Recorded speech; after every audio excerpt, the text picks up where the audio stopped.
When we first make it into Sumeru, the traveler ends up passing out. The first sight we get when we wake up is Collei, who helps the traveler and makes some medicine for them. She appears as a friendly and chipper person, almost like an ember of the forest. The more we get to know her though, the more suspicious her behavior becomes. Her positive and happy exterior belied a very tragic past and one that is in conflict with her very positivity. Perhaps it has something to do with that thing that's sealed within her. Before we get into that, however, if you want to see more Genshin Impact content, do consider subscribing. We post weekly content on lore and other stuff. From a very young age, Collei has had a disease that is unique to the Sumeru region. Its description kind of makes it sound like Grayscale from Game of Thrones, where the afflicted person develops hard scales on their body and eventually loses the ability to move. Because of this disease, her parents tried every possible way to find a cure. Unfortunately though, they were tricked into handing their daughter over to the fatui, who claimed to have a cure for her disease. In truth, however, the harbinger, the doctor, had other plans in mind. He needed a fresh supply of test subjects as he was attempting to replicate the powers of the dead gods in humans. These were gods who had lived prior to the Archon War and before the Seven took power, so suffice to say, they weren't the most benevolent beings. Many of the test subjects sadly failed though and died, but for some reason Collei had survived the procedure. It's unclear what happens after this, but the next part of her story, she has already escaped the fatui and is now wandering Devat. Keep in mind though that at this point, Collei was still just a child, with no idea about the wider world, her disease still present, and now imbued with the essence of a now dead god. The story from here basically covers her experience in Mondstadt and how she got involved with a whole conspiracy. I won't cover it in detail here, but I urge you to check out the manga if you're curious about that. Partway through the story, Keiya tries to kill her, so it's a very good read. Anyways, by the end of that entire debacle, Lisa, who if you recall has studied in Sumeru, calls in a favor to help Collei, at least in regards to the dead god now inhabiting her body. Saino, or Kaino, I don't know how you say it, who will be coming in patch 3.1, is the person who appears to aid them in this.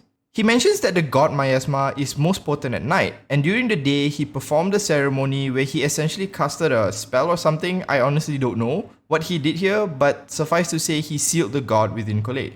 See, up to this point, the god inhabiting Collei's body was able to freely interact with her, somewhat like a voice in her head telling her to do crazy things. In extreme circumstances, its godly miasma can manifest outside her body and take its own form, and it's implied that it could even take over her body once it had sufficient strength. With the seal in place though, all this is somewhat mitigated. The god is still there, but it cannot directly influence Collei unless she herself chooses to unleash it. Saino mentions that this is a one-time thing however, and if the seal breaks or if Collei chooses to access it, there is no going back. So what does this mean for her future? The first thing you have to wonder is whether this seal will actually hold up. Saino has mentioned that should this seal break, even Collei would easily get overwhelmed and her sense of self would just be taken over, essentially dying in her own body. This is a clear and present danger not only to her but to everyone around her. When you pile the fact that her eleazar disease is still present, which makes her weaker as days goes by, you really have to start to wonder, is she just a time bomb waiting to go off? This may be why she chooses to be with the forest rangers and be as removed from major cities as possible, but she never outright says this. It's unclear what would happen if the sealed god within her was unleashed and the danger it would present to other people. The potential threat of this is so high that during one incident when Collei was rescuing someone lost in the forest, things got really desperate. They were surrounded by wild beasts and was likely going to be killed. She luckily was granted a vision that helped her survive, but when Tainari had reached her position and saw the outcome of the battle, he was overtaken by fear. He assumed that she had unleashed the god from its sealed state in order to survive. Now, his first instinct wasn't to go to her, but rather to immediately contact Saino, showing how dangerous this could actually be. Her story is one of tremendous tragedy, but is a really good lesson in overcoming adversity. For most of her life, she had already given up and even considered herself to be subhuman.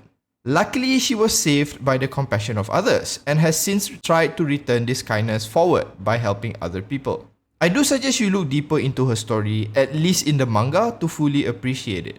She has since been slowly improving and is a great lesson to those who feel they have been defeated by the world. But that does it for this video. I do hope you enjoyed this little deep dive into Collei. If you did, do consider subscribing and I'll see you in the next video. As usual, have a nice day.